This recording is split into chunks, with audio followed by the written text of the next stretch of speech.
And here we are in Romans 15 already. It seems like we just started this journey in Romans not that long ago. And here we are, second to the last chapter already. And I don't know about you, but I think I've said this many times during this trip through Romans, is that, Paul, he just really puts so much out there that it's often difficult to keep up with what he's saying. And sometimes he gets into such intellectually deep stuff that you really have to slow down and read through it, and it's quite a challenge. But yet other stuff is clear as day.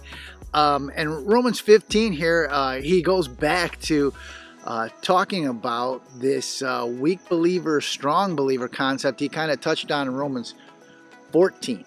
And, you know, as people, we often think, man, what category am I in? Of course, I'm a strong believer. All those other people are weak believers, and I need to help them see God like I see him. And I think the main message of Romans 15 is don't categorize yourself.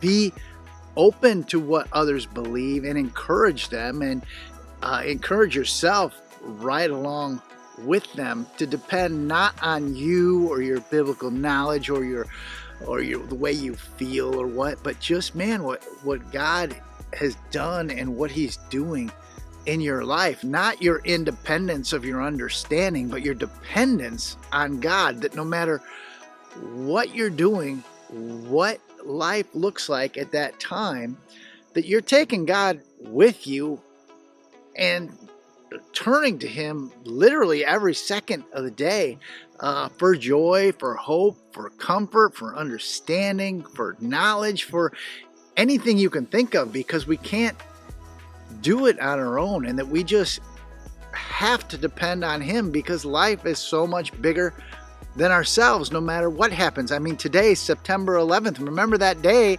when those planes hit those towers, how helpless we felt. We didn't know what was going on. What can you do? You have to turn to God, because you're not big enough. We like to go around and think that we're in control and we're strong enough, and we're better than those other people that don't have it figured out. But I mean, Romans 15 is simply about that. Depend on God, not yourself. And rather than arguing and being at war with others or prideful with others, invite them in, encourage them, be the church. Our differences are what make the church so strong. And so often we're just trying to get everybody on the same page as us, and that's not the important thing. We need to depend on one another to help us realize we're not all that. We don't have it, and we need to depend on God. And sometimes it takes other people to help us figure that out, or point that out in our life in a nice way. And that's the essence of Romans 15. There's a verse here I'd like to just focus on maybe this week. There's 15:13. I pray that God, the source of hope, will fill you completely with joy and peace because you trust him. I mean, that one verse says so much. God is the only source of hope. We can hope a lot of things will happen, but the only one that can make them happen is God. He is the source of hope.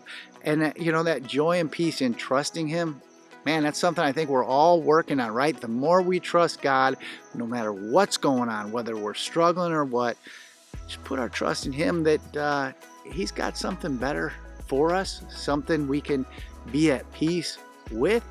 I think that encourages us so much, because so many times we're trying to lift the weight of the world on our shoulders, and we just don't have it. That's not strength. Strength is dependence on the Lord. I mean, if you look at Jesus, he modeled that his whole time here on earth. He always turned to the Lord for strength, hope, and encouragement. And this week, I just want to remind us all to do the same. So just have a good week, and we'll catch you next week on Wednesday Wisdom.